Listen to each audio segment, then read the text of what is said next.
Salut à tous, bienvenue sur Sneak Peek. Et si aujourd'hui on parlait de la chaussure qui a été bannie par la NBA il y a 40 ans? La voici, c'est la Airship PE et elle intègre ma collection aujourd'hui.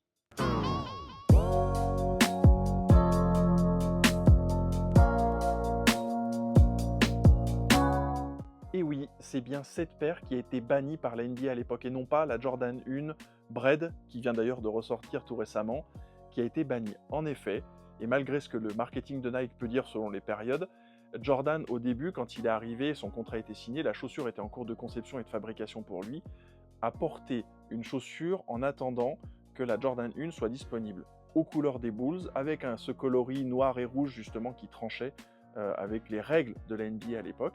Et cette chaussure, c'est la Airship PE Player Exclusive. Alors pourquoi Player Exclusive? Parce qu'en fait la Airship classique, qui d'ailleurs était ressortie en 2020 dans un coloris Bread, était beaucoup plus haute en termes de maintien autour de la cheville.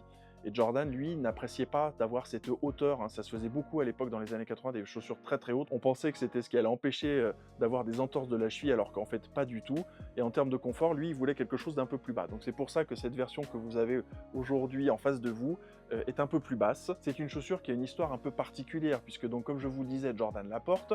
Beaucoup de joueurs en NBA, en NCAA portent cette chaussure.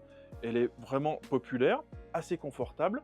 Mais bizarrement, du jour au lendemain, elle va disparaître de l'histoire, de la tradition de la marque Jordan, au profit de cette Jordan 1, la Band, qu'on voit ressortir régulièrement, ou Bread. Moi je préfère Bread plutôt que Band, puisque du coup elle n'a pas été interdite par l'NBA à proprement parler.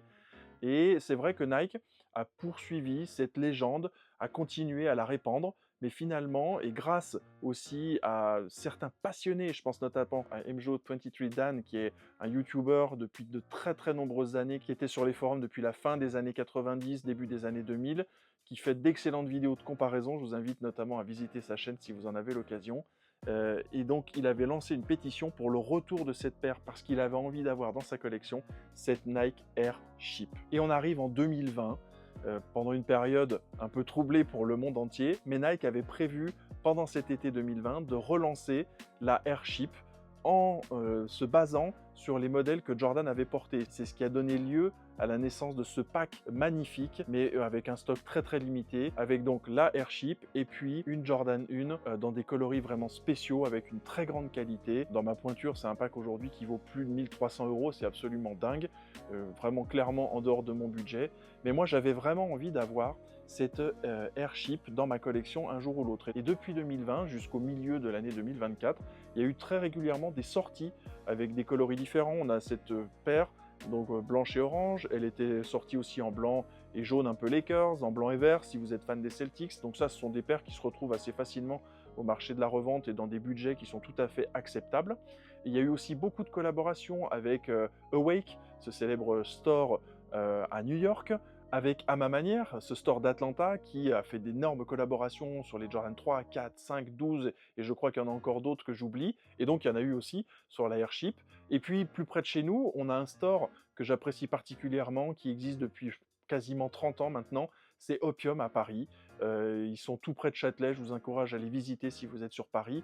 Vraiment un store de tradition. Ils ont eu l'occasion de faire plein d'événements avec la marque Jordan. Ils ont toujours eu des relations très proches avec la marque et ça leur a donné l'occasion de rendre aussi hommage à leur héritage marocain avec une version très spéciale de cette Airship qui est vraiment unique et qu'on peut aussi trouver facilement sur le marché de la revente si c'est quelque chose qui vous intéresse. Et après les collabs, l'intérêt est un peu retombé et peut-être aussi que c'est de la faute de Nike et de la marque Jordan. Ils ont sans doute trop poussé ce produit, ils l'ont rendu finalement un peu banal et des coloris qui pouvaient être sympas comme celui-ci sont tombés aux oubliettes finalement et c'est dommage parce qu'ils ne le méritaient pas. Ce que j'aime faire, c'est régulièrement suivre le marché sur des paires que j'apprécie et je suis tombé donc sur cette version Team Orange et je me suis dit waouh, elle est vraiment cool, le prix était tout à fait dans mon budget, je peux me permettre de l'ajouter dans la collection.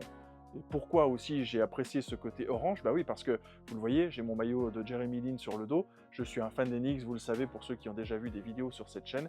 J'avais envie d'intégrer une paire que je pourrais porter avec des maillots qui soient peut-être un peu moins sport, un petit peu plus casual, qu'on puisse porter comme ça, même pourquoi pas dans le cadre du travail.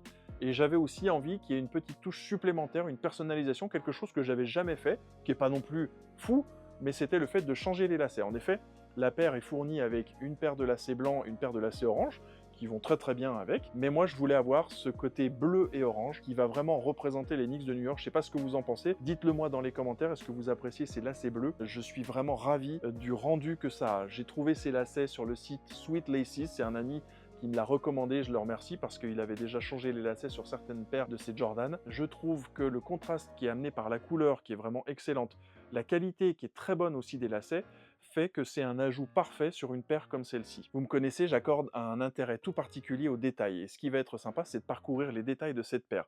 Tout d'abord, on peut se rendre compte, si on met une Jordan 1 à côté, ici avec la Lost and Found, qu'on est quand même sur une paire qui est très similaire, et c'est pas surprenant finalement que Nike ait choisi de proposer à Jordan de porter cette paire, vous voyez, qui est quand même très similaire. Similarité qui va s'étendre sur la semelle extérieure. Vous voyez que c'est quasiment la même chose d'une paire à l'autre. Donc pour le coup, on a quelque chose de vraiment très très similaire. Alors, à ma connaissance, la Airship n'avait pas toujours forcément cette semelle-là en particulier, mais je crois qu'avec des ajustements qui ont été faits spécifiquement pour Jordan, on était arrivé à ce rendu-là. Si on prend maintenant l'avant de la chaussure, la toe box, là où on a les orteils, on se rend compte que c'est très proche avec du cuir qui remonte depuis la semelle, les perforations.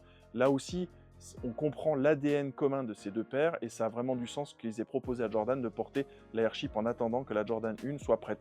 En termes de lassage également, c'est aussi quelque chose qui est très proche, hein, vous voyez, quand on est face à face.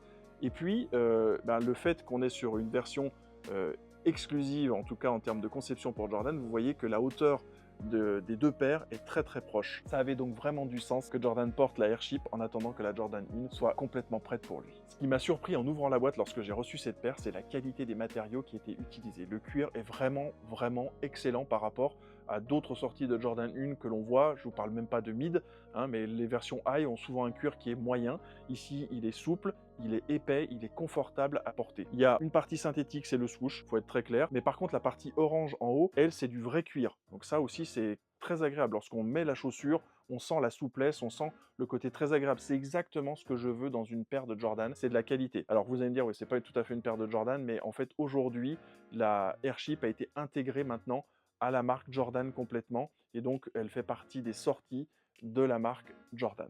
Un élément auquel aussi je m'attendais pas du tout, c'est la semelle intérieure qui est en polyuréthane. Du coup, ça offre un confort directement lorsqu'on met le pied dedans. C'est plus épais, ça veut dire aussi que le confort va durer plus longtemps pour vous.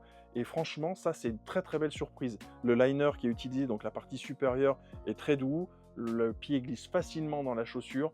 C'est vraiment, je vous le dis, à tous les niveaux, vraiment une surprise et une réussite de la part de la marque. Pour le reste, la languette est en nylon comme sur toutes les Jordan 1, donc si vous appréciez finalement la Jordan 1 et que vous voulez un look un petit peu différent, je ne peux que vous encourager, essayer de trouver une paire sur le marché de la revente. Encore une fois, les prix sont pas fous, en fonction des équipes que vous appréciez, vous pouvez en plus vous faire plaisir, et je trouve que c'est une grande réussite de la part de la marque Jordan. J'ai fait part de ma satisfaction sur de nombreux modèles au cours de ces derniers mois. En termes de qualité, je trouve que Jordan fait un effort particulier.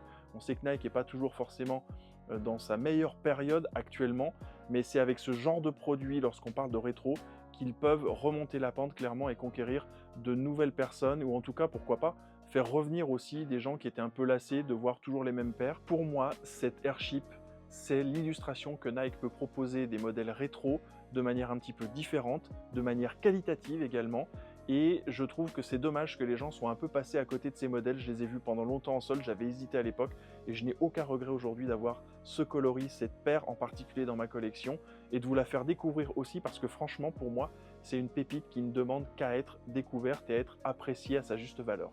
Voilà pour ce qui est de cette Nike Airship Player Exclusive aux couleurs des Knicks, pour ce qui me concerne, grâce à ces lacets de Sweet Laces. Je vous remercie d'avoir regardé cette vidéo. Vous le savez, les passions, elles sont à leur meilleur quand on les partage. Donc, ce qu'il faut faire, dans un premier temps, c'est liker la vidéo, la commenter, vous laissez un petit commentaire, même juste pour dire bonjour, ça fera toujours plaisir. Vous abonner aussi à cette chaîne, ça permettra à d'autres personnes qui aiment les sneakers de venir découvrir le contenu que je propose, et ça permettra à ma communauté de grandir doucement mais sûrement, et ça c'est toujours sympa. En attendant, je vous souhaite une très bonne journée et je vous dis à bientôt sur Sneak Peek. Bye!